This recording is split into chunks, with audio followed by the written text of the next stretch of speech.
बिस्मिल्लाहिर्रहमानिर्रहीम। अस्सलाम वालेकुम। मोहम्मद जमील शाहिद आपसे मुखातब है।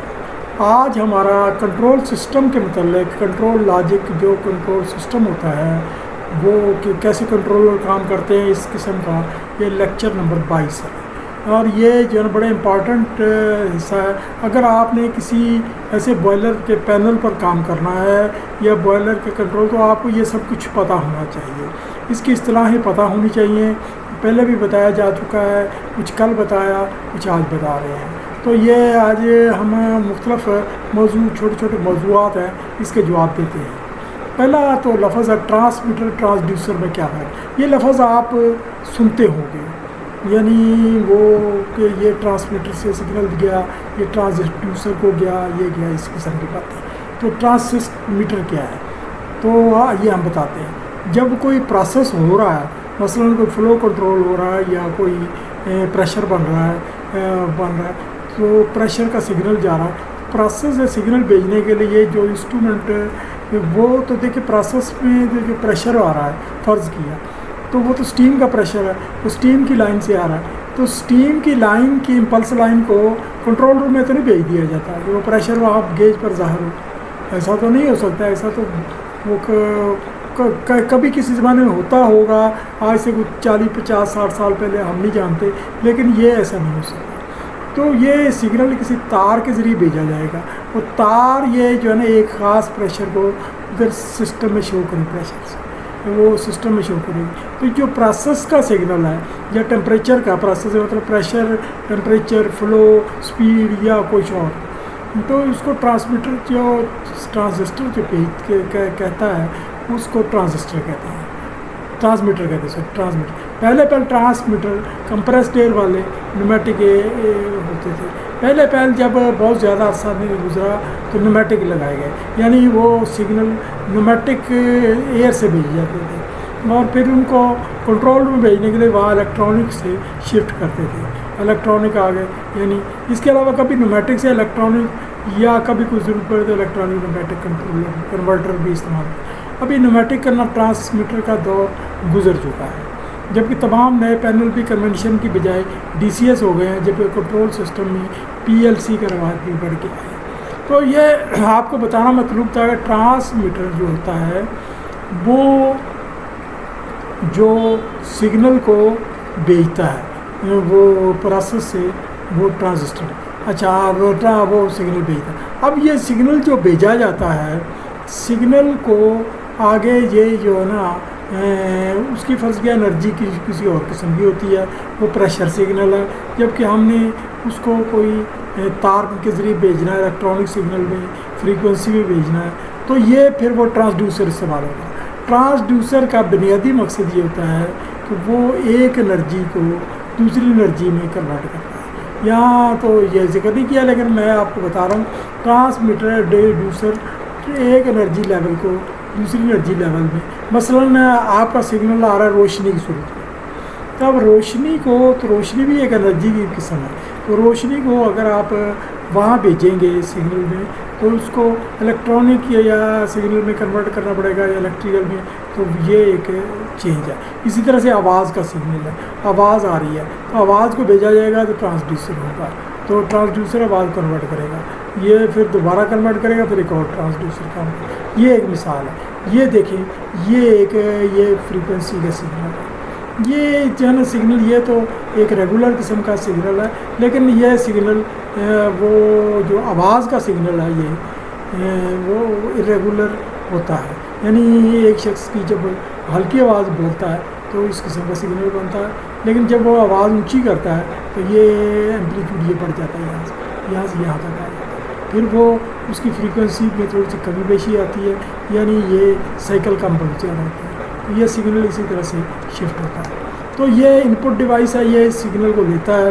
ये सिग्नल वो है जो सामे ने, यानी तकरीर करने वाले ने ये भेजे, लाउड स्पीकर के जरिए ये भेजे। तो इनपुट डिवाइस ने ये लिया, इनपुट डिवाइस ने सिग्नल को एम्पलीफायर को दिया, या एम्पलीफायर की डिटेल नहीं बताई जाए, तो एम्पलीफायर को दिया, तो कंट्रोलर एम्पलीफायर सिस्टम है। कंट्रोलर ने इस सिग्नल को एम्पलीफायर ने बड़ा किया। बड़े करने के लिए उसने अलहदा से सप्लाई ली, डायोड सिस्टम में वर्क किया। पीछे हम एम्पलीफायर का सिस्टम कोई थोड़ा बहुत समझा चुके हैं। तो हम एम्पलीफायर ये आउटपुट आ रहा, तो आउटपुट से ये वो लाउड स्पीकर से निकल रहा है। अब लाउड स्पीकर से ये जो आवाज़ निकल रही है ये ऊंची आवाज़ होगी उसी बोलने वाले की, मुकर्रर की, वो जो तकरीर कर रहा है उसी की आवाज़ होगी, लेकिन वो बढ़ रहा है। अब आप देखें इस फ्रीक्वेंसी में ये एम्पलीट्यूड है, ये वाला एम्पलीट्यूड है, ये ऊंचाई जो है, तो इसी तरह से ये भी एम्पलीट्यूड है, ये वो नेगेटिव एम्पलीट्यूड है, ये पॉजिटिव है। तो ये एम्पलीट्यूड अब बढ़ गया। ये मिसाल समझाने के लिए ये ड्राइंग होना है, एम्पलीट्यूड बढ़ गया। तो ये यानी एम्पलीट्यूड बढ़ गया, तो ये एम्पलीफायर ने उसको बढ़ा दिया ये ट्रांसमीटर से। तो यहाँ अलग एनर्जी कन्वर्ट हो काम है। यहाँ एनर्जी उसकी थी, ये बोल रहा था उसकी थी, यहाँ अलग एसी सप्लाई से एनर्जी दी गई और वो उसने इसको सिग्नल को बढ़ा दिया। ये ट्रांसड्यूसर ने काम किया।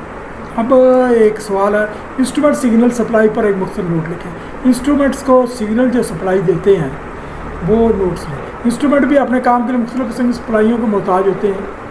Sensor transmitter 4 to 20 milli ampere 2 volt का सिग्नल मार्शलिंग कैबिनेट को दिया जाता है। अभी जो आमतौर पर जो सिस्टम चल रहे हैं हम उसकी बात कर रहे हैं, पुराने सिस्टम पर इतने बहस नहीं करते क्योंकि वो मतरूक हो चुके हैं। तो ये जो ट्रांसमीटर से सिग्नल जा रहा है ना, वो जो प्रेशर है या किसी गेज का टेम्परेचर है या वो फ्लो है, तो वो 4 से 20 मिली एम्पेयर, यानी ये एम्पेयर चेंज होते रहते हैं, कम से कम 4 होते हैं, बाकी रेजिस्टेंस वगैरह में फ्रिक्शन में ज़ाहिर हो जाते हैं, तो ज़्यादा 20 इसके दरमियान की रेंज के वो मिली एम्पेयर बनाता है, सिग्नल बनाता है। तो उसके 2 वोल्ट होते हैं। तो ये सिग्नल मार्शलिंग कैबिनेट को भेज दिया जाता है। मार्शलिंग कैबिनेट एक फ्यूज़ बक्स ही होता है, दरअसल एक फ्यूज़ बक्स ही होता है। बाद में ये सिग्नल फील्ड कंट्रोल कैबिनेट को दिए जाते हैं।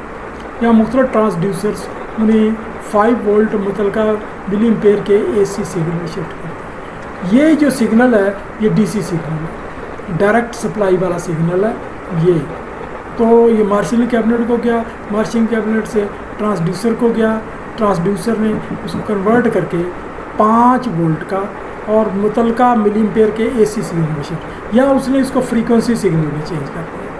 फ्रीक्वेंसी सिग्नल में उसकी जो भी है उस के ट्रांसमीटर के साथ जितनी फ्रीक्वेंसी बनी उसने वो फ्रीक्वेंसी सिग्नल में चेंज कर दिया। उनकी फ्रीक्वेंसी वेरिएबल होती है, ये बदलती रहती है। जैसे ये प्रेशर बदलता रहा, प्रेशर फ़र्ज़ किया 104 चल रहा है, थोड़ी देर में 105 हो गया, 106 हो गया, 102 हो गया। तो ये जो है ना जो प्रेशर, तो फ्रीक्वेंसी भी साथ साथ बदलेगी। जो यानी ये सिग्नल टोटल फ्रीक्वेंसी सिग्नल जो होता है इसकी कुल रेंज आमतौर पर DCS सिस्टम में 0 to 2 करोड़ होती है हर्ट्स, यानी 0 से लेकर 2 करोड़ तक हर्ट्स होती है, रेंज हो सके। हम उम्मीद है DCS के सिग्नल के लिए अगर ये सिग्नल न्यूमेटिक हो, अगर हमने पहले से न्यूमेटिक लिया है ये, क्योंकि मैंने बात की है कि पहले कंट्रोलर न्यूमेटिक होते थे, तो उसके फील्ड में न्यूमेटिक कंट्रोलर्स इस्तेमाल होते थे, तो 3 से 15 PSI से कन्वर्ट किया जाता है। यानी वो प्लांट पर जब पुराने कंट्रोलर लगे होते थे तो वो न्यूमेटिक एयर में कन्वर्ट करते थे, एयर को रेगुलेट करते थे, और एयर जो रेगुलेट 3 से 15 PSI के दरमियान रेगुलेट करते थे। तो बजाय इसके कि उन बहुत सारे प्लांटों ने बजाय इसके कि ये न्यूमेटिक कन्वर्टर को ख़त्म करें और फिर वो नया ट्रांसमीटर नया लगाएं, तो उन्होंने ये किया कि इस सिग्नल को कन्वर्ट करने वाला ट्रांसमीटर लगाया, वो 4 से 20 मिली एम्पेयर का इससे सिग्नल बना के कंट्रोल एलिमेंट को ऑपरेट करने के लिए फिर ये सिग्नल कहाँ जाती है, एंड पे कंट्रोल एलिमेंट पे जाती है। कंट्रोल एलिमेंट में मतलब कंट्रोल वाल्व। दीगर इंस्ट्रूमेंट पावर सप्लाई के लिए और भी चाहिए होता है, वो इतने सिग्नल से ना खुल सकता है ना बंद हो सकता है। उसके लिए नॉर्मली 7 kg बस एयर दी जाती है, जो 125 PSI या ज़्यादा 8.79 kg पर स्क्वायर सेंटीमीटर तक हो सकता है। तो कंट्रोल एयर इंस्ट्रूमेंट की, लेकिन ये सारी कंट्रोल एयर भी वेरिएबल होती है, यानी वो ये वेरिएबल से मतलब ये प्रेशर वेरी करता है। कहीं मजबूरी के तहत कभी कोई कंट्रोलर इस किस्म का होता है, कुदरती गैस का अगर प्रेशर कंट्रोल करना है तो गैस के प्रेशर को ही रेगुलेट करके वो कंट्रोल करो, इंस्ट्रूमेंट एयर कंट्रोल बना लेते हैं वो। इसके अलावा भी कोई सप्लाइयाँ हो सकती हैं, वो उस पर अभी हम बहस नहीं करते। हमें अभी आपको बताना मतलब है कंट्रोल एलिमेंट क्या होता है। तमाम किस्म का कंट्रोल बल आखिर कंट्रोल एलिमेंट को ही मुंतकिल होता है। इसी ने प्रोसेस को रेगुलेट करना होता है। कंट्रोल एलिमेंट से आमतौर पर कंट्रोल वाल ही मुराद है, लेकिन ये कुछ और इक्विपमेंट भी हो सकता है जो मसलन कोयला वाले या ठोस ईंधन वाले वाल्व में ईंधन की फीड को रेगुलेट करता है और स्टोकर की स्पीड को फ्यूल की ज़रूरत के हिसाब से एडजस्ट करने वाला होता है, या कंबस्शन एयर की मोटर की स्पीड को कमोबेश करने वाला होता है, या इनलेट गाइड वैन को रेगुलेट करने वाला इक्विपमेंट होता है। कंट्रोल एलिमेंट अपनी पावर के लिए आमतौर पर इंस्ट्रूमेंट एयर से इस्तेमाल करता है, जिसको तकरीबन 3 kg पर स्क्वायर सेंटीमीटर प्रेशर करीब रेगुलेटर से रेगुलेट करें। लेकिन ये हाइड्रोलिक सिस्टम अगर हो तो इलेक्ट्रिक या AC/DC सप्लाई वाले ये हाइड्रोलिक सिस्टम मैनुअल भी कंट्रोल एलिमेंट बनाएंगे। हम यहाँ अपने आप को कंट्रोल वाल तक महदूद रखेंगे। हाइड्रोलिक सिस्टम ये होता ही है कि वहाँ कंट्रोल एयर नहीं यूज़ होती, हाइड्रोलिक पंप होता है, क्योंकि वहाँ बहुत ज़्यादा प्रेशर चाहिए होता है वो वाल को रेगुलेट करने के लिए। वो हम यहाँ अपने बॉयलर और फ्यूल कंबस्शन एयर और पानी के कंट्रोल के लिए कंट्रोल वाल इस्तेमाल होते हैं, लेकिन डीरेटर स्टीम रेगुलेटर दीगर कई मकासद के लिए भी इस्तेमाल होते हैं। तो यानी बॉयलर पर यानी आमतौर पर फ्यूल के लिए कंट्रोल वाल, कंबस्शन एयर, पानी के फीड यानी बॉयलर फीड वाटर के लिए कंट्रोल वाल इस्तेमाल, लेकिन डीरेटर स्टीम रेगुलेशन और दीगर कई मकासद के लिए भी इस्तेमाल होते हैं। कंट्रोल वाल का कंट्रोल का मुनासिब साइज़ एक्यूरेट होना ज़रूरी है, एफिशिएंट होना चाहिए, कम शोर करने वाला होना चाहिए, यानी ये है जब ऑपरेट हो रहा तो शोर ना करे, और कम खर्च होना चाहिए। कंट्रोल वाल को कंस्ट्रक्शन के हिसाब 2 हिस्सों में तकसीम कर सकते हैं। एक तो वाल बॉडी है जहाँ फ्लो गुजरता है, रेगुलेट होता है एक्शन, दूसरा एक्चुएटर है जो उसको रेगुलेट कर रहा है, या उसको पावर्स दे रहा है और ऊपर नीचे कर रहा है, और इन दोनों को यूनिट और बोनेट के साथ असेंबली के जरिए जोड़ा गया है। वाल बॉडी ये क्या होती है? ये वाल की असल बॉडी होती है जिसमें फ्लूइड क्या होता है, गैस, स्टीम या माए, पानी गुजरता है। ज़्यादा ग्लोब वाल इस मकसद के इस्तेमाल होते हैं जो सिंगल सीट या डबल सीट से। ऐसे ग्लोब वाल भी होते हैं कंट्रोल वाल जो सिंगल सीट होते हैं या डबल सीट होते हैं। डबल सीट ज़्यादा रेगुलेट होते हैं, जिसके अंदरूनी तौर पर फ्लो गुजरे मुख्तलिफ मकासद के मुख्तलिफ डिज़ाइन हो सकते हैं। फ्लो सीट निचले हिस्से से दाखिल होकर, नीचे से दाखिल होकर ऊपर को जाकर फिर आउटलेट से खारिज हो जाता है। आमतौर पर फ्लो के पाथ को एक तीर के जरिए वाल बॉडी पर ज़ाहिर किया गया था। इसके अलावा मुख्तलिफ मकासद के लिए बाल वाल, बटरफ्लाई वाल भी इस्तेमाल हो सकते हैं। वाल की बॉडी ऐसी मटीरियल तैयार की जो बोतल का टेम्परेचर प्रेशर बर्दाश्त कर सकता है और कोरोजन रेजिस्टेंट। ये ना हो कि ये अगर प्रेशर थोड़ा सा बढ़ जाए और या टेम्परेचर बढ़ जाए या टेम्परेचर कम हो जाए या प्रेशर कम हो जाए तो वो सी डैमेज, ज़्यादा बढ़ने पर ही डैमेज होनी है तो डैमेज हो जाए, तो वो उतने से बर्दाश्त ताकत होती है। आप के इंटरनेट पर बहुत कुछ अवेलेबल है, आप वहाँ से स्टडी कर सकते हैं। किताबें भी अवेलेबल हैं, लेकिन अगर आप पढ़ें तो अच्छी बात है। अपना वो जो है ना अपने आप को गुड बुक्स में रखने के लिए आपकी स्टडी अच्छी ज़रूरी है। एक्चुएटर ये कंट्रोल वाल का रेगुलेट करने वाला इक्विपमेंट होता है। अगर तो उसे हाइड्रोलिक तरीके से रेगुलेट किया जाए तो पहले तो हाइड्रोलिक सप्लाई का सोर्स बनाना पड़ता है। एक्चुएटर वो होता है तो कंट्रोल वाल को रेगुलेट करता है। तो यानी अगर हाइड्रोलिक सप्लाई का सोर्स है तो फिर वो उसका प्रेशर अलग होगा, वाल भी अलग होगा, सब कुछ अलग होगा। यो कोई यानी सोर्स जो बनाना पड़ेगा वो कोई हाइड्रोलिक के लिए कोई पानी तेल का मिश्रण होता है जिसको किसी हाइड्रोलिक पंप से तैयार। इस पंप को मुसलसल चलते रहना ज़रूरी है। आमतौर पर जहाँ इंस्ट्रूमेंट एयर का प्रेशर रेगुलेशन ना कर सके वहाँ हाइड्रोलिक सिस्टम ये ख़ास जगहों पर इस्तेमाल होता है जहाँ वो रेगुलेट नहीं कर सकते। मसलन ये है कि एक प्रेशर है 150 kg पर स्क्वायर सेंटीमीटर, तो इसके लिए वो कंट्रोल वाल बहुत बड़ा लगाना पड़ेगा, तो फिर हाइड्रोलिक वाल लगा लेते हैं। तो उसकी जो है ना सप्लाई जो है ना वो ज़्यादा होती है, यानी इतनी प्रेशर होती है। और वाल की ओपनिंग क्लोजिंग दोनों हाइड्रोलिक प्रेशर से ही की है। इस मकसद एक्चुएटर पर 2 तरफ से हाइड्रोलिक सप्लाइयाँ आ रही होती हैं। इस सूरत में से क्लोजिंग के मौके पर आने वाली हाइड्रोलिक सप्लाइयाँ काम शुरू करती थी, जबकि मुखालिफ तरह की सप्लाई वक्ती हाइड्रोलिक टैंक में ड्रेन हो जाती है। यानी वो हाइड्रोलिक के प्रेशर को जो मेन प्रेशर आता है उसको कमोबेश करता है और उसी कमोबेशी के हिसाब से वाल को खोलता बंद करता है। हाइड्रोलिक पंप फेल भी हो जाते हैं। फेल होने की सूरत में कोई उसी पर एक ऐसा सिस्टम लगा होता है, प्रोसेस अपनी पुरानी ओपनिंग पर ही टिक जाता है, यानी प्रेशर लॉक हो जाता है, पिछला प्रेशर लॉक हो जाता है और वहीं टिक जाता है।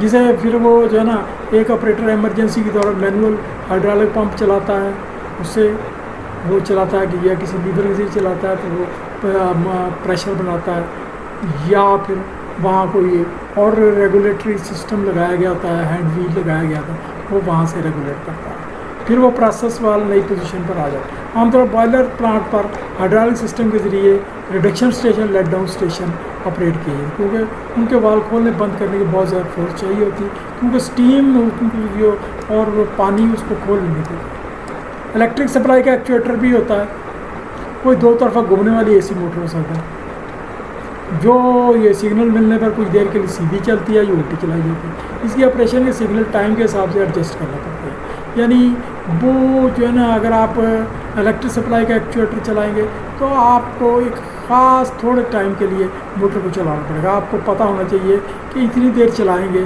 तो कितना फ़र्क पड़ेगा।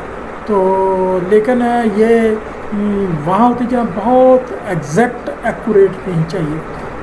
आमतौर मोटर ऑपरेटेड वाल या इलेक्ट्रिक सप्लाई यानी आमतौर पर 110 वोल्ट AC होती है, लोकली या रिमोट। DC सप्लाई वाला भी एक्चुएटर बुनियादी तौर पर DC सप्लाई वाला भी होता है, वो एक इलेक्ट्रोमैग्नेट होता है। एक सोलेनॉइड ने एक स्प्रिंग की टेंशन वाले उसको खोल रखा होता है, यानी एक सोलेनॉइड होता है, उसने एक स्प्रिंग के अगेंस्ट उसको खोल रखा होता है, और सोलेनॉइड की जो वोल्टेज है वो एक रियोस्टेट कंट्रोल सिग्नल के ज़रिए वोल्टेज कमोबेश करते हैं, यानी वोल्टेज कमोबेश किए जाते हैं, यानी रेजिस्टेंस की जब कमी बेशी करते हैं वोल्टेज भी कमी, जब वोल्टेज आप कमी बेश करेंगे तो सोलेनॉइड वाल को जो एनर्जी मिल रही है वो भी कमी बेश हो जाएगी और उसका स्प्रिंग पर होल्ड कम या ज़्यादा हो जाएगा। कमज़ोर काबू करने वाली कुव्वत की वजह से वो जुज़वी तौर पर वाल को बंद कर देता है और अगर ज़्यादा करते तो वाल को खोल देता है। सिस्टम बहुत फाइन रेगुलेशन मांगता है। टरबाइन या इलेक्ट्रिक गवर्नर के कंट्रोल वाल इसी तरह होते हैं, तो यानी ये जो स्टीम टरबाइन जो आजकल आ रही हैं उसके कंट्रोल वाल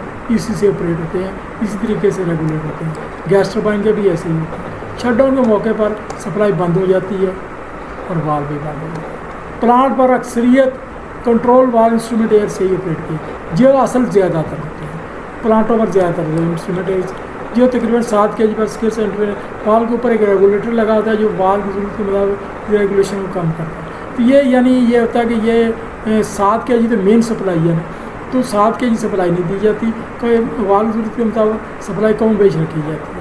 3 kg से लेकर 5 kg तक रखी जाती है। इस सप्लाई पोजिशनर को दी जाती है। ये एक आगे पोजिशनर मज़ीद सप्लाई में कमी बेशी करता है। जब वो सप्लाई में कमी बेशी होती है तो वाल पर फोर्स में भी कमी बेशी होती है, तो वाल जुज़वी तौर पर खुलता है या बंद होता है। इसके कंट्रोलर से रेगुलेशन के सिग्नल आ रहे होते हैं। ये सिग्नल कंट्रोलर से आ रहा होता है 4 से 20 मिली एम्पेयर का, और वही सिग्नल आगे वो वाल को एक्चुएटर को ऑपरेट करता है, पोजिशनर को। ये रेगुलेटेड सप्लाई का मतलब का सिग्नल साथ प्रेशर कम बेशी करके ओपनिंग पिस्टन। याद रखें डायरेक्ट एक्टिंग कंट्रोल वाल, ये एक डायरेक्ट एक्टिंग कंट्रोल वाल यानी ये एक स्प्रिंग की फोर्स से पहले से बंद होते हैं, यानी एक स्प्रिंग की फोर्स ने उनको पहले से बंद रखा होता है। जब आप वाल की सप्लाई देते हैं तो वो स्प्रिंग को के अगेंस्ट उसको गुंजाइश देता है, यानी स्प्रिंग ने उसको वाल को सीट को दबाकर बंद किया होता है, तो वो स्प्रिंग की पोजीशन को वो ढीला करते हैं, यानी स्प्रिंग अब उसको खोलने की इजाज़त देता है, उल्ट काम करता है। यानी स्प्रिंग ने फ़र्ज़ किया नीचे को दबाकर ऊपर को दबाकर खोला व बंद किया हुआ है, तो जिस या चलो नीचे को दबाकर बंद किया हुआ है तो अब उसको ढीला करेगा स्प्रिंग, उसको थोड़ी सी गुंजाइश देगा। यही गुंजाइश एक्चुअल कंट्रोल के काम आएगी। पोजीशन की बनाई कंट्रोल से बनाए प्रेशर स्प्रिंग की कुव्वत के बरखिलाफ वाल को मज़ीद खोलती है, और ज़्यादा खोलने के लिए पोजीशनर ज़्यादा का सप्लाई प्रेशर, यानी अगर ज़्यादा खोलना है तो वो 4 से 20 मिली एम्पेयर का सिग्नल उसको मिली एम्पेयर बढ़ाने पड़ते हैं, जिसकी रेंज फंस गया पहले 5 थी अब 8 करनी पड़ती है, तो वो खुल जाता है।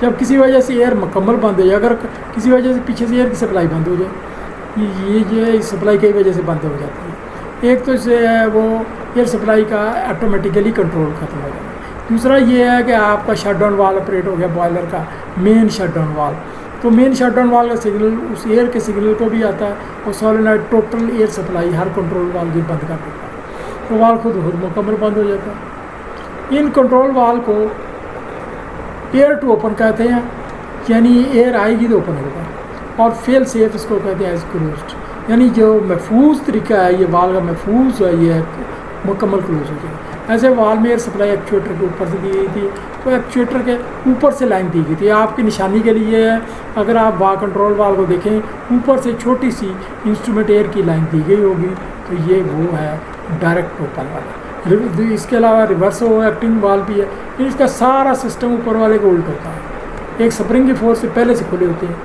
वो पहले से बंद होते हैं, ये पहले से खुले होते हैं। पोजिशनर की बनाई कंट्रोल प्रेशर इसकी स्प्रिंग के बरखलाफ वाल को मज़ीद बंद कर, यानी ऐसा बंद करने की तरफ जाती है, और ज़्यादा बंद करने से पोजीशनर के और ज़्यादा एयर की सप्लाई के प्रेशर से बंद करने के लिए ज़्यादा एयर देनी पड़ती है, इस वजह से एयर मुकम्मल बंद हो जाए तो वाल भी खुद भी मुकम्मल बंद हो जाता है। इन कंट्रोल वाल को एयर टू क्लोज, यानी एयर आएगी क्लोज करेगी, और फेल सेफ क्या है, यानी एयर बंद होगी फुल ओपन हो गया। ऐसे वाल में एयर सप्लाई एक्चुएटर के निचले हिस्से में दी गई। अगर आप देखेंगे तो वो सब्ज़ रंग का वो होता है, आमतौर पर सब्ज़ रंग, कई नंबर का हल्का ब्लू भी होता है, वो एक्चुएटर के ऊपर का हिस्सा, तो वो वहाँ से नीचे से दी गई। प्रेस को ज़रूरत मतलब है, ये वाल मुख्तलिफ पाइपलाइनों पर लगाए जाते हैं ताकि प्रोसेस के तकाज़े मुताबिक प्रोसेस सेफ तरीके से बंद हो। वाल के फ्यूल का सेफ वाल क्लोज होता है, जबकि इसकी वक्त उसकी एयर फुल ओपन होती है। यानी ये देखें, मैं अब आपको समझाता हूँ। अब एक बॉयलर है, तो बॉयलर का आप जानते हैं, जब बॉयलर का फ्यूल कंट्रोल करना नामुमकिन हो जाए तो क्या आपका ख्याल है, फ्यूल फुल खोल देना चाहिए, फुल क्लोज कर देना चाहिए? फुल खोल देना तो बॉयलर का सत्यानाश करना, धमाका कर रहा है, वहाँ एक्सप्लोजन कर रहा है, तो फिर हम ये करते हैं कि उसको बंद हो जाना ठीक है। तो यानी वाल की रेगुलेशन ऐसी होती है कि फेल होने, एयर फेल होने की सूरत में सिग्नल उसको आता है, आपका फ्यूल टोटल बंद हो जाता है। इसके साथ ही आपका पानी है, तो पानी में का ये जो है ना, पानी भी का वाल भी जो है ना वो कई मरतबा वो होता है कि वो कहीं लेवल डाउन ना हो जाए, तो उसको फुल ओपन हो जाता है, तो वो उससे हाई लेवल होने का ख़तरा होता है, लेकिन उस वक्त फिर कंट्रोल कर लिया जाता है। तो इसी तरह से इंस्ट्रूमेंट ये कंट्रोल है, और दूसरी कंबस्शन एयर है। कंबस्शन एयर फुल ओपन होती है, यानी शटडाउन हो जाए फुल ओपन हो जाती है। तो वो तो एफडी फैन को तो वैसे भी चलाते हैं, आईडी फैन एफडी फैन चलाते हैं ताकि कंबस्शन चैम्बर की पर्जिंग होती रहे। इसके अलावा कंट्रोल वाल के दीगर के इंस्ट्रूमेंट तकाज़े की ज़रूरत है, जिसके तले इंस्ट्रूमेंट या ये जो है ना, ये बड़ा पूरे इस पर कंट्रोल सिस्टम किताबें हैं, तो ये इतना कुछ, इतनी छोटी सी बात में नहीं समझाया जा सकता, तो ये आपको समझाना मतलूब था। तो ये सिर्फ इतना कंट्रोल जितना का आपको करना, बाकी जो किताबें हैं वो इंस्ट्रूमेंट इंजीनियर के लिए है या इंस्ट्रूमेंट टेक्नीशियन के लिए है, वो करेंगे। अच्छा, ये कंट्रोल वाल को हैंड जैक क्यों और कैसे किया जाता है, ये भी सवाल है। तो हैंड जैक, वो आपने सुना होगा कि ये हाई जैक करते हैं। हाई जैक आप जानते हैं क्या होता है? हाई जैक का मतलब है कि किसी चीज़ को, किसी को अगवा कर लेना। जब आप अगवा कर लेते हैं किसी को, तो फिर अपनी मर्ज़ी की तहत उसको चलाते हैं, मर्ज़ी के तहत वो आए जाए, वो आप इजाज़त देते हैं तो मर्ज़ी के तहत उसको कहते हैं कि भाई चलो इस तरफ को चलो, इस तरफ को चलो, ले जाते हैं अपनी मर्ज़ी की जगह पर। तो ये भी कंट्रोल वाल का भी इसी से इस्तेलाह बनाई गई है, हैंड जैक। हैंड जैक का मतलब ये होता है कि कंट्रोल वाल जो होता है, देखिए इंसान की बनाई मशीन है, किसी को जवाब दी जाती है।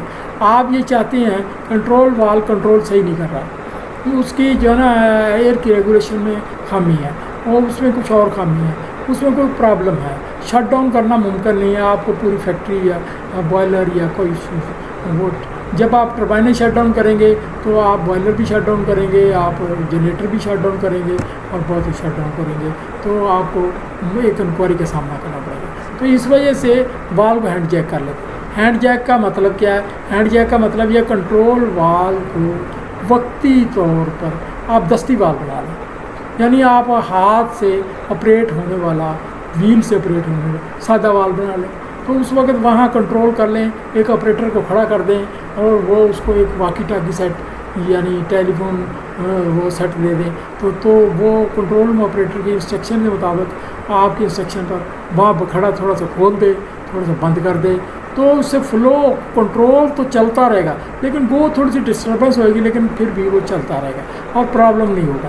तो आइए हम देखते हैं इसको, यानी उस तरह से आपने करना है। कंट्रोल वाल्व के कंट्रोल से प्लांट शटडाउन के बगैर कुछ मुरम्मत मेंटेनेंस की ज़रूरत होती है। ऐसे में कंट्रोल वाले प्रासंगिक मसला कंट्रोल वाले हैंड जैक करना। तो हैंड जैक ये कैसे काम करता है?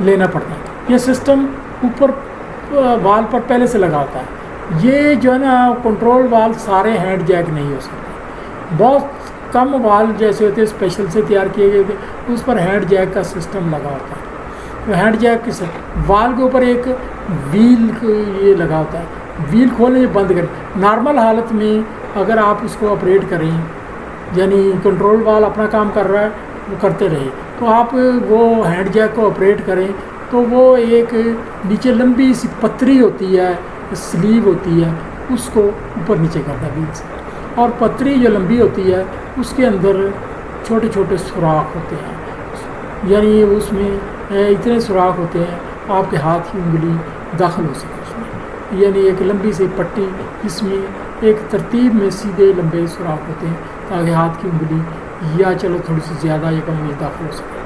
तो ये व्हील एक लंबी मजबूत पतरी को ऊपर नीचे कर सकता है। पतरी की निचली तरफ से ऊपर को कई सुराख होते हैं,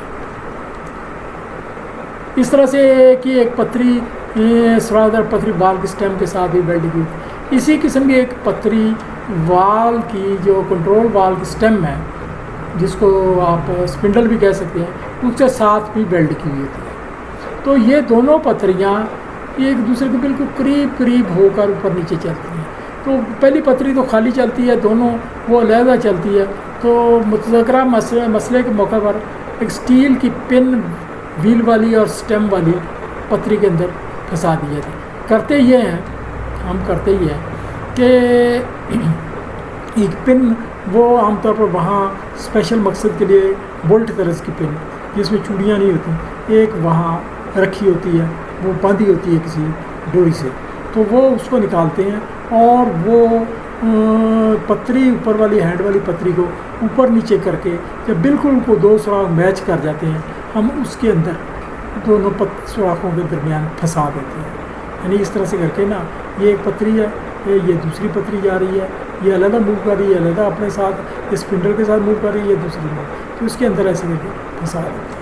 फिर वाल को व्हील के ज़रिए ओपनिंग के ज़रिए जब हम फंसा देते हैं तो होता ये है कि ये, और फिर उसकी जो है ना एयर बंद कर देते हैं, टोटल उसका सिग्नल बंद कर देते हैं, एयर बंद कर देते हैं। अब एयर बंद कर देते हैं तो वो हैंड से रेगुलेशन से वो वहीं स्टिक कर जाता है, हाँ, यानी रुक जाता है, यानी फ्लो जो जा रहा है वही रुक जाता है। अब जो है ना, जब ऑपरेटर हैंड व्हील से उसको फ़र्ज़ किया ऊपर को करेगा, पतरी को ऊपर को ले जाएगा, तो साथ में स्पिंडल भी उतनी ही ऊपर को जाएगी। जब वो करेगा नीचे को जाएगा, साथ ही स्पिंडल भी नीचे को जाएगी। तो ये इस तरीके से वो फोर्सिबली वाल को ओपन क्लोज कर सकता है। तो इस तरीके से इसको कहते हैं हैंड जैक करना। हम वो जो है ना, ये बड़ा एक क्या कहते हैं SOP होता है उसका, स्टैंडर्ड ऑपरेटिंग प्रोसीजर, तो वो उसके ऊपर लिखा गया होता है, तो ऑपरेटर याद भी रखते हैं। तो ये हम उस SOP के तहत ना हम बता रहे हैं आपको कैसे करना है। व्हील के साथ लगी हुई स्लीव को व्हील के ज़रिए ऊपर नीचे करें, पहले से ऊपर नीचे करें। जब कंट्रोल में ऑपरेटर आपको कहे क्यों उसका कोई स्टेम वाली स्लीव से मिल जाए, दोनों के अंदर पिन डाल दें, पिन डाल, साथ ही लॉक पिन भी डाल दें। यानी वो पिन के साथ ना एक उसको लॉक पिन होती है ताकि पिन कहीं से हिल हुल कर निकल लगे, स्पेशल पिन वाल के साथ बांधी गई।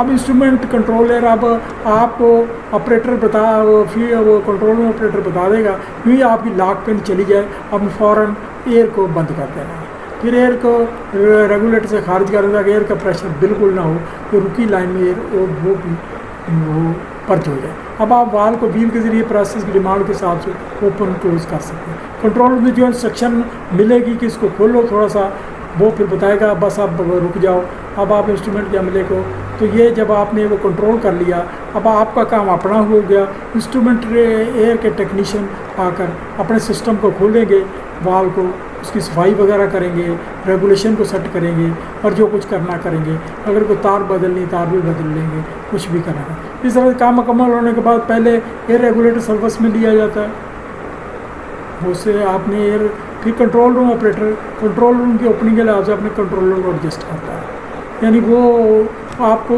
ओपनिंग पोजीशन बताएगा, आप अपना कि ये कितने सुराख पर है, कितनी पोजीशन पर है, कितने परसेंटेज पर खुला हुआ, वो भी एक स्लीव लगी होती है, वो उसमें अपने कंट्रोलर की उतनी परसेंटेज पर एडजस्ट करेगा। और वाल को मैनुअल कंट्रोल के जरिए कंट्रोल रूम से ऑपरेट करके, ये सिर्फ बताने के लिए अमली तौर पर आपको वहाँ स्टडी ज़्यादा करनी पड़ेगी। फिर फील्ड ऑपरेटर के जरिए वाल को ऊपर नीचे हरकत देकर पिन को निकाल दे, फिर वो देखता है कंट्रोल रूम ऑपरेटर कि मेरी ऑपरेशन ठीक हो गई है, मेरे काबू में आ गया है। वो फिर उसको कहता है कि थोड़ा सा मैं वो रेगुलेटर को थोड़ा सा और हिलाता जाओ ताकि ढीली हो, आपने पिन निकाल दें। बाद में वैसे ही फिर पिन को लटका दिया। कंट्रोल रूम ऑपरेटर तरीके का कंट्रोल बार को फिर ऑटो पर लगा देता है, कैस्केड पर लगा देता है, या जो कुछ भी करना है। अब हमारा अगला सवाल है कंट्रोल ऑपरेशन कंट्रोल के मुख्तलिफ तरीक़ेकार के बारे में। ये हमारा बड़ा इंपॉर्टेंट सवाल है कि कंट्रोल किस किस्म के होते हैं। कंट्रोल में ये है कि हैंड कंट्रोल, फिर है मैनुअल कंट्रोल, फिर ऑटो कंट्रोल, फिर कैस्केड कंट्रोल, सीक्वेंस कंट्रोल और computerised DCS control. Hand control, इससे मतलब दस्ती कंट्रोल करना होता है, यानी वाल को आपने हैंड व्हील से ऑपरेट करना होता है। दस्ती आपने हाथों से वाल को दस्ती खोलना बंद करना, ये सबसे पुराना तरीक़ेकार है। सबसे पहले जब प्लांट चलाए गए ये तरीका था, लेकिन अब भी जब बात मजबूरी हो तो फिर बाईपास वाल से कंट्रोल वाल को बंद करके बाईपास वाल से रेगुलेट किया जाता है। तो फिर हमने लीवर्स को दस्ती ऑपरेट करते हैं। स्विचेस का फिर लोकल जगह से ऑपरेट करते हैं, किसी कंट्रोल रूम से सिग्नल नहीं आता, ऐसे ही दस्ती ऑपरेशन इस खाते में। ये कंट्रोल से बहुत कदीमी तरीके, लेकिन आप भी बॉम्बे मजबूरी इख्तियार है, इस वजह से सिस्टम को जानना बहुत ज़रूरी है। ये एक ट्रेनिंग का हिस्सा है। जैसे ऑपरेशनल तरीके से प्लांट इंतहाई अपसेट हालत में जाता है। ये जब प्लांट नए नए चलाए जाते हैं, पहले सेटिंग की जाती है, तो इसी से ही सेटिंग की जाती है, इसी से ही रेगुलेशन करके कंट्रोल रूम में इंस्ट्रूमेंट को चेक किया जाता है, कितना फ्लो उस पर एडजस्टमेंट है। ये ना सिर्फ स्टीम और प्रोडक्ट की क्वालिटी में, इससे क्वालिटी और स्टीम की क्वालिटी और प्रोडक्ट या क्वालिटी मुतासर होती है, यानी वो मियारी नहीं रहती, लेकिन क्वांटिटी और एफिशिएंसी दोनों मुतासर होती, तो बहुत ज़्यादा परेशान, यानी आपको हर वाल पर एक बंदा खड़ा करना पड़ेगा, आपका तो खर्चा ही बढ़ जाएगा, लेकिन ये वो वक्ती तौर पर किया जाता है। अगला मैनुअल कंट्रोल। मैनुअल कंट्रोल दरअसल इसे मतलब शख्सी कंट्रोल, ये कंट्रोल किसी कंट्रोल रूम या किसी कंट्रोल पैनल से ये किया जाता है, लेकिन ये किसी कंट्रोलर को स्विच या रेगुलेट, यहाँ जो कंट्रोल रूम ऑपरेटर है वो ऑटोमेटिक नहीं करता, वो खुद से हाथ से उसको रेगुलेट करता है, हाथ से सेट पॉइंट देता है, हाथ से आउटपुट देता है, और सब कुछ वो हाथ से ही करता है। वाल्व भी इसी तरह ऑपरेट किए जाते हैं, मोटर या पंप स्विचों किसी कंट्रोल रूम से ऑपरेट करता है, चलाता है या बंद करता है इसी खातिर। ये कंट्रोल सिस्टम भी काफ़ी तवज्जो मांगता है, पैनल में पूरी तवज्जो देनी पड़ती है, लेकिन इस कंट्रोल के लिए भी कम ऑपरेशन अमला इंतहाई महारत और जानकारी वाले अमला दरकार है। ऑपरेटर को मालूम होना चाहिए कि उसका सिग्नल कहाँ शिफ्ट हो रहा है, ज़रा सी लापरवाही काफ़ी कुछ अपसेट कर देती है। ये भी कंट्रोल्स, ये भी जब कंट्रोल पैनल में ऑटो सिस्टम कुछ गड़बड़ कर रहा हो तो ये मैनुअल कंट्रोल करना पड़ता है। इसके लिए एक स्विच होते हैं जो सेलेक्टर को आप ऑटो से मैनुअल पर डालते हैं, फिर ऑपरेट करते हैं। जब यानी आप मैंने मैनुअल पर ले लिया, फिर ऑटो सिस्टम फेल हो जाता है, ये बंद हो जाता है। अच्छा, अगला ऑटो कंट्रोल। इस कंट्रोल सिस्टम को कुछ या ज़ायद ऑपरेशनल प्रॉब्लम है, कंट्रोल सिस्टम के हवाले कर देते हैं। मतलब ड्रम लेवल कंट्रोलर को आपने दे दिया, अब वो ड्रम लेवल कंट्रोलर वो देखेगा स्टीम ड्रम का प्रेशर और स्टीम का फ्लो, फ्यूल का फ्लो या कोई और जिसको एलिमेंट कहते हैं वो देखेगा। तो ये फिर स्टीम का टेम्परेचर कंट्रोल है, ये टेम्परेचर को कंट्रोल करेगा, और वो जो है ना टेम्परेचर को स्टीम, फिर वो फ्लो कंट्रोल, ये सब ऑटो पर लगाते हैं, वो वहाँ सिग्नल लेकर करते हैं। मुख्तलिफ लोड के साथ खुद ही लेवल टेम्परेचर फ्लो को बरकरार रखता है। इन सब के लिए किसी रेगुलेटर प्रेशर स्विच के लिए सेट पॉइंट ज़रूर देते हैं। आपने एक सेट पॉइंट देना, मसलन आपने सेट पॉइंट दिया कि लेवल, ड्रम लेवल, तो आपने पहले बताना होगा कि हमें ड्रम लेवल 55% पर मतलब है, तो आपने सेट पॉइंट दे दिया, वो उसके हिसाब से उसी से स्टीम का फ़्लो, पानी का फ़्लो सब कुछ एडजस्ट करेगा। तो मुख्तलिफ लोड के हिसाब से खुद वही टेम्परेचर फ्लो करता है। इन सब के लिए पहले किसी रेगुलर स्विच के जरिए सेट पॉइंट ज़रूर है। कंट्रोलर इस सेट पॉइंट को पूरा करता है। इसमें से कंट्रोलर कई पैरामीटर को देखकर काम करता है। पैरामीटर मतलब रीडिंग, प्रेशर, टेम्परेचर। इसका तफसीली तरीका यहाँ बयान नहीं किया जा रहा, इस तरह से हम किताब मौजूद है। हर प्लांट का, हर जगह का अपना ऑटो कंट्रोल होता है और हर जगह आपको अपना अलग ऑटो कंट्रोल समझना पड़ेगा। यहाँ सिर्फ ये फिनोमेना समझाया गया है ऑटो कंट्रोल क्या है। इसके किसी इंस्ट्रूमेंटेशन कंट्रोल सिस्टम की आपको वो किताब का मुताला कर सकते हैं। इस तरह से मुख्तलिफ पंपों, मशीनों, वाल को ऑटोमेटिक चलने बंद करने कंट्रोल कर रहा है। ये सादा ऑन ऑफ कंट्रोल होता है, लेकिन किसी फंक्शन के होने या ना होने से सिग्नल लेता है, यानी किसका भी किसी फंक्शन होने से सिग्नल लेता है, ना होने से। कैस्केड कंट्रोल, ये ऑटो कंट्रोल के बाद की शक्ल है, यानी ये भी ऑटो कंट्रोल या, लेकिन ये बाद की शक्ल है, उससे एडवांस शक्ल है। तो यहाँ हम सिर्फ आपको बता रहे हैं कैस्केड का लफ्ज़ी मतलब आबशार होता है। इंस्ट्रूमेंट टेक्नोलॉजी कैस्केड का मतलब ये है कि मुख्तलिफ ऑटो कंट्रोल को बनाकर मिलाकर एक बड़ा कंट्रोल सिस्टम बना देना, यानी कई ऑटो कंट्रोल इससे कंट्रोल होते हैं, तो एक बड़ा सिस्टम है। ये हम आगे ज़रा को थोड़ी सी तफसील समझाएंगे। यहाँ वो कुछ और चीज़ें आपको जब तक नहीं समझ आएंगी, इसको समझना मुश्किल है। सीक्वेंस कंट्रोल, यह कंट्रोल सिस्टम बॉयलरों के स्टार्टअप में इस्तेमाल होता है। इस कंट्रोल सिस्टम का मतलब कि इस खास तरतीब से कुछ फंक्शनों को ऑपरेट करना होता है, यानी एक पहले से एक तरतीब में कुछ फंक्शनों को ऑपरेट करना होता है। इसमें कुछ टाइम डिले मीन लेट करना, टाइम डिले रिले और फीडबैक सिस्टम इस्तेमाल करते। मसलन किसी गैस फायर्ड बॉयलर के तमाम तकाजे पूरे करने के बाद और ड्रम लेवल पूरा करके जब आप ऑटो पर स्टार्ट कर देते, यानी आपने चैम्बर भी बंद कर दिया, सारे बाल जो मुनासिब बाल थे खोलने थे खोल दिए, बंद कर दिए, कंडेंसेट रिमूव कर लिया और ड्रम लेवल पूरा कर दिया, आपका पंप भी वो ऑटोमेटिक चल गया सब। फिर वह कितना सिग्नल देते हैं, पहले वो फीडबैक सिग्नल का वसूल कर चेक कर, आप सिग्नल की वो तसल्ली नहीं करता, आप सिर्फ स्टार्ट का सिग्नल देते हैं, वो चेक करता है कि तमाम तकाजे पूरे हैं। मसलन लेवल देखता है, ड्रम का लेवल पूरा, फिर वो एफडी फैन का देखता है, वो एयर का प्रेशर को देता है, कंबस्शन रेट चल रही है, फिर वो देखता है कि वो जो है ना वो जो है ना तमाम दीगर तकाजे सारे पूरे हैं, तो फिर स्टार्टअप तमाम तक पूरे, वरना वो शटडाउन और सिग्नल पहले दे देता है। और ये तकाजे पूरे करने के बाद एक इंडिकेशन पैनल पर आती है कि आ जाती है अगर कोई गलत तकाजा, तो फॉल्ट, ये फॉल्ट अभी बाकी है, आपने यानी वो फॉल्ट रन होता है। दूसरे दीगर स्टार्टअप के लिए वो फोर्स स्टार्ट फैन चला देता, कुछ देर एयर पर्जिंग को देता। अब पर्जिंग उसने देनी, पर्जिंग आपने कितनी ही कर ली हो, कितनी पर्जिंग कर ली हो, चाहे आप वो 2 दिन तक एफडी फैन चलाया हुआ हो और कुछ वो कंबस्टेबल नहीं है, लेकिन वो सीक्वेंस सिस्टम अपनी तसल्ली ज़रूर करे और तसल्ली के लिए वो एक ख़ास टाइम तक एफडी फैन को चलवाएगा। एफडी फैन तो पहले से चल रहा होता है, लेकिन वो देखेगा कि जब मुझे सिग्नल मिला इसके बाद 6 मिनट या 8 मिनट ज़रूर चला कर देखना है। फिर पायलट बर्नर को ऑन करता है, उसके बाद फ्लेम डिटेक्टर पायलट बर्नर को देकर ओके का सिग्नल देता है, देकर वो यानी फ्लेम आ गया, फिर मेन बर्नर को ऑन कर देता है। पहले लो फायरिंग गैस खोलता है और एक खास वक्त बाद हाई फायरिंग का सिग्नल शुरू करके लोड के बाद फायरिंग से। यहाँ सिर्फ कंट्रोलर के बारे में बताना मतलब है, ये कंट्रोलर शटडाउन के लिए और दीगर मशीनरी के लिए भी, जब वो शटडाउन के लिए दीगर मशीनरी के लिए भी इसी तरह उल्ट सीक्वेंस पर चलते हैं। अगला है कंप्यूटराइज्ड या DCS। पहले जितने पुराने कंट्रोल सिस्टम थे वो थे कन्वेंशनल कंट्रोल, उसको कन्वेंशनल कंट्रोल सिस्टम कहते हैं। कन्वेंशनल कंट्रोल में यानी कंट्रोल रूम में मुख्तलिफ प्रेशर के इंडिकेटर्स, मुख्तलिफ टेम्परेचर इंडिकेटर्स लगे होते थे, फ्लो इंडिकेटर्स लगे होते थे और फिर कंट्रोलर छोटे मोटे लगे होते थे। तो कंट्रोल रूम ऑपरेटर उसी सिस्टम के तहत उसी से ही वो रेगुलेट करता था। तो अब ये जो है ना DCS सिस्टम आ गया। अब हम एक स्पेशल चैप्टर में DCS पर बहस करेंगे, या सिर्फ यही बताते हैं कि ये डिस्ट्रीब्यूटेड कंट्रोल सिस्टम है, तो बहस आगे करेंगे।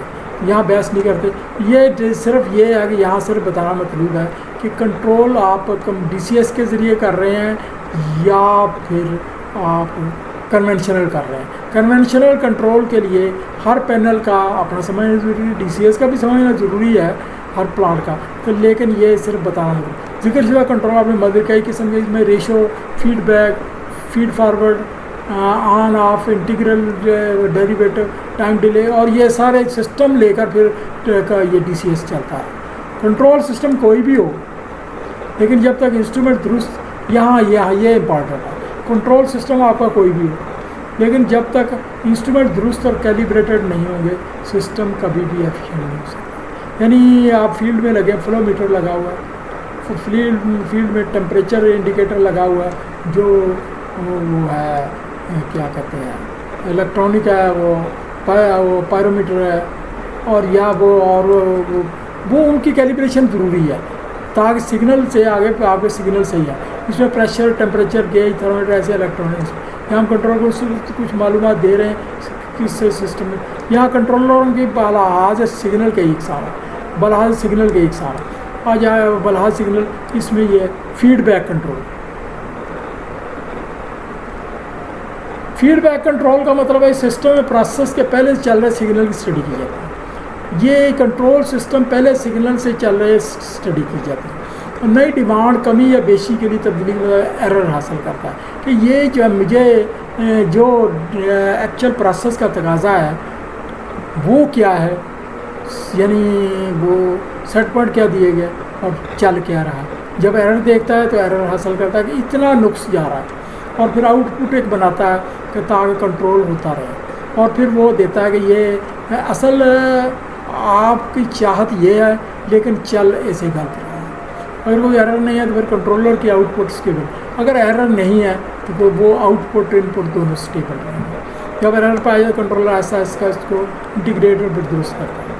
ये थोड़ा सा इंग्लिश में भी, the steady state error gain and deviate. Gain में ना होता है हासिल किया, डेविएट में ना एतराज़ जो उसमें कमी बेशी पाएगी। Offer a contributing factor to the output, this system never knows the correct input necessary to solve the. ये जो है ना पहले से नहीं पता होता है कि कितनी है जब तक वो सिग्नल ना ले ले। सब फीडबैक कंट्रोल सिस्टम दुरुस्त आउटपुट ट्रायल एंड एरर से ऐसा करते। ये फीडबैक सिस्टम जितने भी होते हैं पहले वो उसको कमोबेश करते हैं।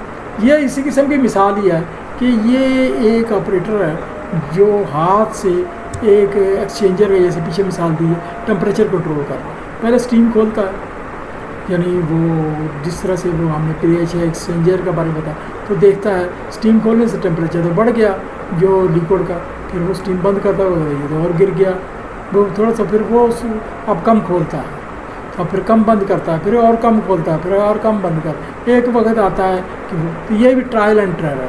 ट्रायल में कोशिश और एरर में ना वो देखता है कि कितनी कमी बेशी में है। आगे फीड फॉरवर्ड कंट्रोल, ये सिस्टम इस तरह तरतीब दिया जाता है कि आइंदा के तकाजे की इंफॉर्मेशन फॉरवर्ड भेज दी जाए ताकि इब्तदाई तैयारी हो जाए। फ़र्ज़ किया प्रोसेस के ज़ीरो होने पर एक स्टैंड बाई मशीन को चलना, एक प्रोसेस को आपने ज़ीरो हो रहा है तो ज़ीरो होने से पहले, इससे पहले कि ज़ीरो हो जाए और कोई शटडाउन का सिग्नल दे दे, आपको उससे पहले एक स्टैंड बाई मशीन में चलना है ताकि वो ज़ीरो हो के वो उधर से कोई प्रोग्रेस हो जाए। तो वो जब ज़ीरो की तरफ से सिग्नल जाता है, इस कंट्रोलर को इस तरह सेट किया जाएगा यूँ ही प्रोसेस ज़ीरो की तरफ एक आध दर्जा ऊपर हुई हो, यानी फ़र्ज़ किया कि ज़ीरो से 1 की तरफ जा रहा है तो 1 पर जाएगा तो उससे पहले ही वो चल जाएगी, स्टैंड बाई मोटर चल जाएगी। अगर फ़र्ज़ किया 1 पर रुका रहा है तो कई मरतबा टाइमर लगाया जाता है, टाइमर ऑन हो जाता है और टाइमर उतनी देर से पहले, ज़ीरो होने से पहले ये स्टैंड बाई मशीन चल जाती है। उसमें प्रोसेसर के हद से कम टेम्परेचर आ जाने पर, जैसे कल मैंने घोड़े की मिसाल दी थी, वो कि घोड़ा पहले से दौड़ पड़ता है और वो अपने पॉइंट से आगे निकल जाता है, दूसरा घोड़ा साथ साथ चलता है, वो एक थैला दे देता है डाक का, दूसरा थैला ले लेता है, इस तरह से वो काम करता है। ये पुराने ज़माने में जो घोड़ों वाली ट्रैफिक होती थी ताकि टाइम लेट ना हो और वो जो डाक चलते हैं। एक आ गया निस्बती रेशियो कंट्रोल, कंट्रोलर दो या दो ज़्यादा फ्लो फीड को पहले से एडजस्ट निस्बत कंट्रोल करता है। मसलन ये है बॉयलर फायरिंग कंट्रोल में, इसमें कंट्रोल ये सेट करता रहता है कितनी फ्यूल गैस पर कितनी कंबस्शन एयर देनी चाहिए। यानी आपका लोड तो कम बेश हो रहा है तो कंबस्शन एयर भी तो कम बेश करनी है, वो लोड वो फ्यूल से ज़्यादा होती है लेकिन फिर भी कमी बेशी तो करनी है। अलावा इसके अलावा कंट्रोल ये सिस्टम या ये ऐसे कंट्रोल होते हैं जिसमें दो चीज़ों को मिक्स करना होता है, एक की फील्ड को दूसरी से मिक्स करना था, तो ये निस्बत रेशो 2 से ज़्यादा भी हो सकती हैं। कैस्केड कंट्रोल, अब मैंने कहा था आपको कैस्केड कंट्रोल में बाद में समझाएंगे। इसमें एक मास्टर या प्राइमरी कंट्रोलर, एक मास्टर कंट्रोलर होता है, कई किताबों में मास्टर भी कहते हैं, प्राइमरी कंट्रोलर भी कहते होता है। ये 2 या 2 से ज़्यादा गुलाम या सेकेंडरी कंट्रोलर को अलग अलग किस्म के फ्लो फीड कंट्रोल करते हैं होते हैं हुक्म साथ। एक यानी मास्टर कंट्रोलर होता है जो नीचे जो काम करते हैं उनको लिए सिग्नल बनाता है, वो मेन सिग्नल बनाता है। मेन सिग्नल कहीं से लेता है, मसलन एक प्रेशर है, एक बॉयलर चल रहे हैं, 2 या 3 बॉयलर चल रहे हैं, तो 3 बॉयलर के आपने स्टीम के प्रेशर को 105 kg पर स्क्वायर सेंटीमीटर पर रखना मतलब है। अब बॉयलर जो तीनों चल रहे हैं तो एक बॉयलर टोटल लोड का 30% ले रहा है, दूसरा बॉयलर भी टोटल लोड का 30% उठा रहा है और तीसरा बॉयलर टोटल लोड का 40% उठा रहा है। अब जब टोटल जो लोड जा रहा है वो उसमें कमी बेशी होगी, इस परसेंटेज में भी कमी बेशी होगी। जब परसेंटेज में कमी बेशी होगी तो ये सारा अपसेटिंग प्रेशर में कमी बेशी होगी। तो मास्टर कंट्रोलर सिग्नल लेगा कि मुझे तो 105 kg का प्रेशर बनाना मतलब है, तो चले उसमें एरर रख लें 105.2 कर लें और 5 जो है ना 104.8 कर लें, तो इसके दरमियान रेगुलेट करेगा। तो वो मेन सेट पॉइंट का सिग्नल देगा कि भाई आपने इसको रेगुलेट करना है, आपने अपनी परसेंटेज को उसी तरह मेंटेन करना है और उसके लिए फ्यूल को उतना मेंटेन करना है, गैस को या वो पानी को मेंटेन करना है। तो ये नीचे जो दीगर कंट्रोलर हैं वो स्लेव कंट्रोलर हो गए, यानी मुलाजम या गुलाम कंट्रोलर। तो ये सेकेंडरी कंट्रोलर भी जैसे वो उसको आर्डर को पे करेंगे। तो फिर मास्टर कंट्रोलर वक्ती और मैनुअल सेट पॉइंट, अच्छा तो वो उसका जो है ना आपका वो मास्टर कंट्रोलर का जो आउट सेट पॉइंट है वो उनकी आउटपुट बनेगी, यानी उसका जो मेन सेट पॉइंट आर्डर है ना उसकी आउटपुट बनेगी, उसको फॉलो करेंगे। वो ज़रूरत के तहत उसकी मेन को परसेंटेज में भी तकसीम थी। मास्टर कंट्रोल अगर आपने ये मास्टर कंट्रोलर को ऑफ़ कर दिया, ऑटो ख़त्म कर दिया, तो फिर हर एक को अलग अलग आर्डर दें, आपको ड्यूटी हर एक को सेट पॉइंट अलग दें, अपने बना कर दें। अगर मास्टर कंट्रोलर को आपने ऑफ़ कर दिया फिर स्लेव कंट्रोलर अलग अलग सेट पॉइंट देने पड़ेंगे। आगे कंट्रोलर के समय ओपन लूप, ये सिस्टम प्रोसेस से कंट्रोल को कोई फीडबैक इन्फॉर्मेशन नहीं देता। ये ओपन लूप होता है, ये कोई फीडबैक नहीं आता। क्लोज लूप सिस्टम में प्रोसेस वेरिएबल से कंट्रोल का मुनासिब तरीके से इन्फॉर्मेशन ली जाती है और ये कंट्रोलर की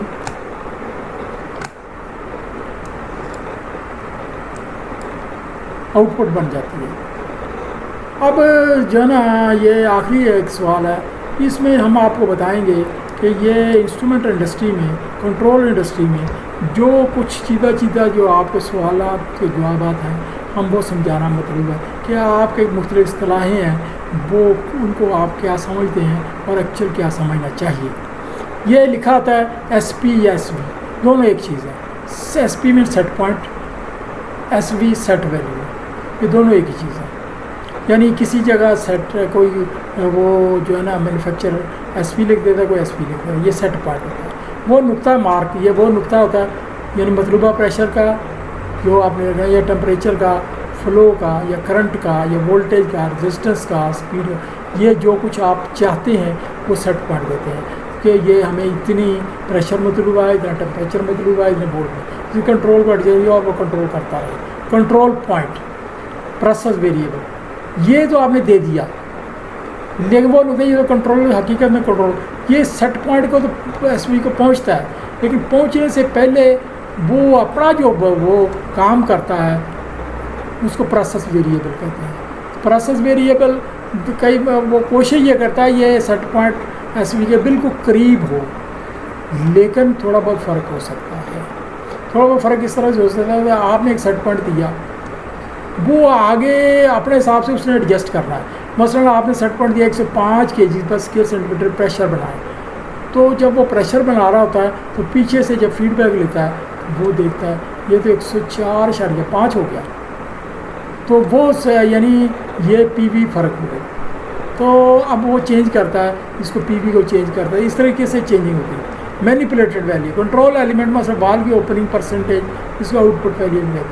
ये मैनिपुलेटेड वैल्यू कंट्रोल वाल की ओपनिंग परसेंटेज, इसको आउटपुट वैल्यू भी कहते हैं, या मैनिपुलेटेड वैल्यू।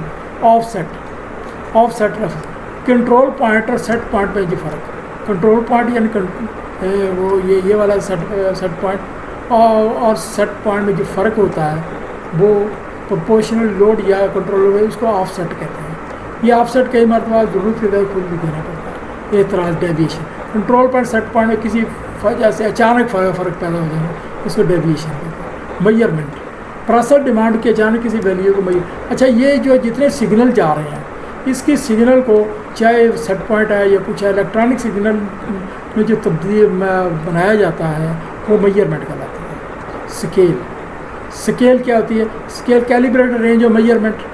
जो प्रेशर या कुछ आ रहा है वो scale can be linear logarithmic. अब ये पहले समझाया जा चुका है, दोबारा समझा रहे हैं। लीनियर स्केल ये आम तौर पर आम कन्वेंशनल स्केल होती है, यानी स्केल के दर्जे मेजरमेंट उतने ही होते हैं, मतलब सब जगह दर्जों के दरमियान फासला बराबर होता है। प्रेशर और टेम्परेचर की स्केल ऐसे ही होती है। अच्छा, लॉगरिथमिक स्केल में दर्जे फासले की तरफ पर होते हैं। अब मसलन ये 10 की वैल्यू 0, 10 की वैल्यू हकीकी तौर पर ये 10 है, ये 1 है, और ये 100, ये 1000। लेकिन हम स्केल को इसके हिसाब से देखते हैं, 10, 1, 0, 1, 2, 3 इस स्केल पर लेते हैं। ये लॉगरिथमिक स्केल है, इनकी अपनी ज़रूरत है, अपनी रिक्वायरमेंट है, लेकिन एग्जैक्टली वहाँ फ्लो या कोई चीज़ पढ़नी हो तो फिर हम इसको पूरे को कैलकुलेट करते हैं। मुरब्बी स्केल ये भी कहीं ज़रूरत होती है। इसमें ये स्केल इस किस्म की होती है, 1 की ताकत 2, 2 की ताकत 2, 2। तो इसमें ये स्केल तो ये भी है, लेकिन जब पूरी वैल्यू देखें 4 की ताकत 2 तो ये 16, 3 की ताकत 2 9, ये 2 की ताकत 2 4 और 1। ये स्केल फ्लो के लिए इस्तेमाल होता है, यानी इस किस्म की कई स्केलें यूज़ होती हैं। एरर डिटेक्टर ऐसा मैकेनिज्म जो सेट पॉइंट और मेजरमेंट के दरमियान फ़र्क को नाप सके। ऑन ऑफ कंट्रोल एक ऐसा इलेक्ट्रॉनिक और न्यूमेटिक कंट्रोल मतलब जो नाजुक है, लेकिन उस सिर्फ ऑन ऑफ करता है, यानी पूरे सिस्टम को या तो ऑन कर देता है या ऑफ कर देता है। Proportional action of a controller response which is proportional deviation के तहत जो एक्शन होता है कंट्रोलर का, उसकी रिस्पॉन्स को कहते हैं। Reset action, response of a controller with respect to a rate of change of deviation. ये मुख्तलिफ इस्तिलाहें हैं, डेफिनेशन है, ये पता है। रीसेट टाइम ये बताता है कि 1 मिनट में कितनी मरतबा प्रोपोर्शनल रिस्पॉन्स दोहराई गई, डुप्लीकेट हुई। यानी ये रीसेट टाइम से मतलब ये है कि ये वो जो सिग्नल भेजता है दोबारा कितनी मरतबा उसका टाइम होता है। रेट एक्शन ये बताता है 1 मिनट में कितनी मरतबा रेट एक्शन की एडिशन होने की वजह से प्रोपोर्शनल रिस्पॉन्स एडवांस हुई। तो फाइनल कंट्रोल एलिमेंट ये बताया जा चुका है, ये कोई वाल्व भी हो सकता है, ये रेगुलेटर हो सकता है, फ्लो को या कि वाल्व पर टेम्पर का सिग्नल को कंट्रोल कर रहा है। Proportional band is the range of value of measured variable through which the measuring element moves as a control air output changes with minimum to maximum. It is expressed in percentage, ये percentage में दार किया जाता है, और its plug and valve stem friction और minimised. These signal ये minimise को 3 से 15 PSI हो सकते हैं वो न्यूमेटिक में, और इलेक्ट्रॉन में 4 से मिली एम्पेयर होते हैं न्यूमेटिक में, इलेक्ट्रॉन में। ट्रांसड्यूसर्स यह सिग्नल को एक एनर्जी लेवल दूसरे में तब्दील करते हैं। मतलब ऑप्टिकल फाइबर में सिग्नल को इलेक्ट्रिकल से लाइट में और फिर इलेक्ट्रिकल में तब्दील दोबारा वो जो है ना लाइट से फिर इलेक्ट्रिकल में। Integers receives continuous rate signals either pneumatic और electron automatically provides running total और integrated value of this. They are used primarily for flow measurement. ये इंटीगर्स यूज़ होते हैं। आगे है derivatives. A controller response which is proportional to the rate of change और deviation जितनी कमी पेशी हुई उससे। टर्न डाउन रहे, टर्न डाउन बड़ी इंपॉर्टेंट चीज़ है। Normal operating maximum flow in percentage of valves, maximum passing flow, minimum flow या मिनिमम जितना flow in percentage valves maximum. Minimum वो जब कोई कंट्रोल वाल है उसकी मिनिमम रेंज और वो मैक्सिमम रेंज के फ्लो की वो रेशो है, ये वो वही चीज़ है turn down ratio. Venturi tube, मुख्तलिफ क्रॉस सेक्शन की छोटी सी ट्यूब, कम क्रॉस सेक्शन जो फ्लो प्रेशर ड्रॉप, ये फ्लो के नापने के लिए, फ्लो की कैलकुलेशन के लिए यूज़ होती है। एक्चुएटर यही जो हमारा वाल को या वो को ऑपरेट कराता है, वो इंस्ट्रूमेंट एयर वगैरह या कोई मैकेनिज्म, वो एक्चुएटर कहता है। Error detector compares the output to a correlated signal represent the desired condition set point. Any difference causes the controller to generate a corrective output signal. Corrected signal is वो element and this in turn manipulate, ये आप वो जो है ना study कर सकते हैं खुद। ये जो है ना खालिस्तन ये इंस्ट्रूमेंट का जो सेट पॉइंट है, ये वो आम वो ऑपरेटर को इतनी ज़रूरत नहीं पड़ती।